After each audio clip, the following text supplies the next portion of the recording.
ছাদ বাগানে এত এত পরিমাণ বেগুনের গাছ থাকা সত্ত্বেও গতকালকে বাজারে গিয়ে বেগুন কিনেছি। আর বেগুনের দাম শুনে মানে মাথা খারাপ। গতকালকে বেগুন কিনছি 100 টাকা কেজি। সেগুলো হলো যে যে চিকন যে লম্বা বেগুনগুলো, আর এরকম গোল বেগুনগুলো এগুলো 120 টাকা কেজি। তো আমার তো ছাদ বাগানে যথেষ্ট বেগুন গাছ আছে। তো হয়েছে কি, মানে আমি পরিচর্যার অভাবে গাছে বেগুন নেই। তো সপ্তাহ দুয়েক আগে খাবার দিয়েছিলাম, এখন মোটামুটি বেগুন আসতেছে, ভালো বেগুন আসতেছে। তো এই হলো অবস্থা, মানে এত পরিমাণ সবজির দাম বেড়ে যাচ্ছে যে বলার মতো না।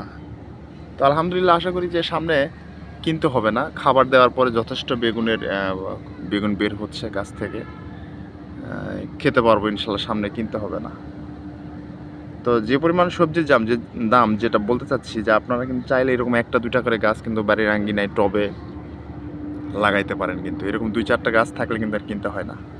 তো আমার ছাদ বাগানে যথেষ্ট গাছ আছে, সবজির গাছ আছে। তো বেগুনের এত পরিমাণ দাম, আমার মোটামুটি 5টা বেগুনের গাছ আছে। এগুলোতে বেগুন হইলে আমি খাইতে পারি না। তো যাক, এই যে বেগুন আসতেছে দেখতেছেন, এই যে আসতেছে, এগুলো সপ্তাহখানেকের মধ্যে থেকে ইনশাল্লাহ খাওয়া হবে। ধন্যবাদ সবাইকে।